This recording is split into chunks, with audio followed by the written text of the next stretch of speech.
All right, so 2 videos in, a little bit to go.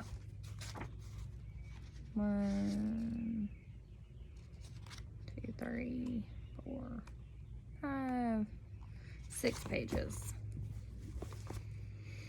He showed Huck the fragment of candle wick perched on a lump of clay against the wall, and he described how he and Becky had sat there watching the flame struggle and die. The boys continued on through another corridor, talking only in whispers until they reached the ledge. Then Tom raised his candle high in the air and tugged at Huck's sleeve. "Now I'll show you something," said Tom. "Look as far around the corner as you can. Do you see that? There, on the big rock, written with ashes. Tom, it's a cross. Now where's your number 2?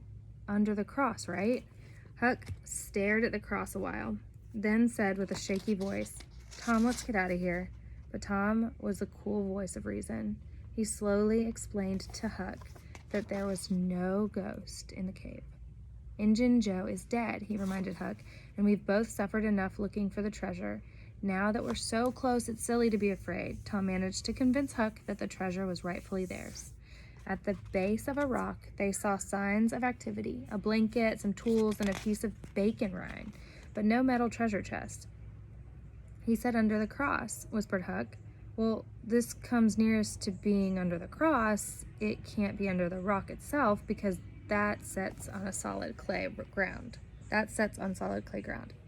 They searched everywhere around the rock, then sat down discouraged.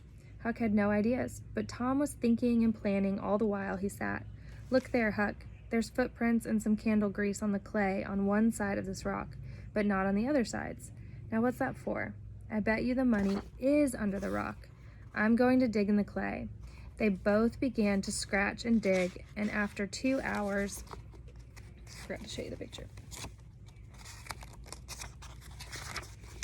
And after 2 hours, where was I?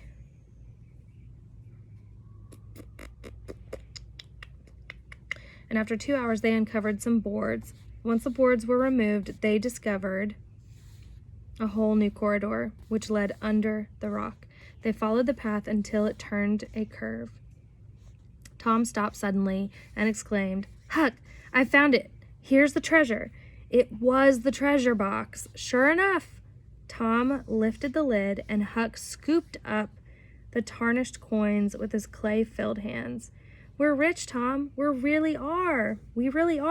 For a few moments, the boys just stood and looked at their treasure. Soon they began putting the money into the bags and carrying it out of the cave. When they emerged from the cave into the clump of bushes, they looked around to make sure all was clear.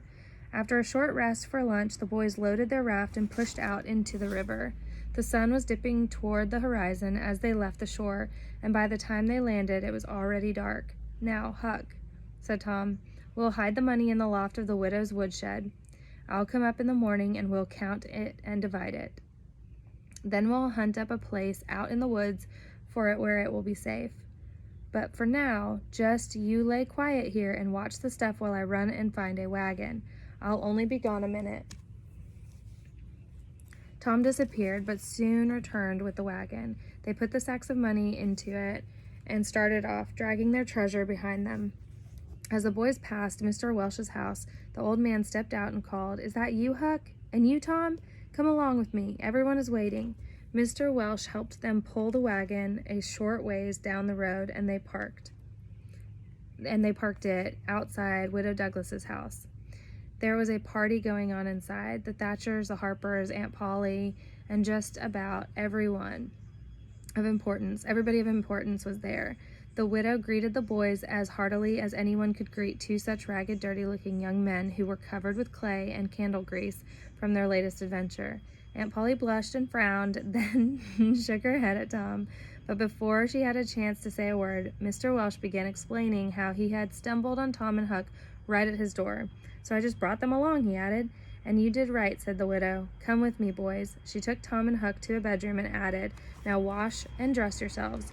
Here are 2 new suits of clothes with shirts and socks and everything you'll need. We'll wait for you downstairs. Come down when you're ready."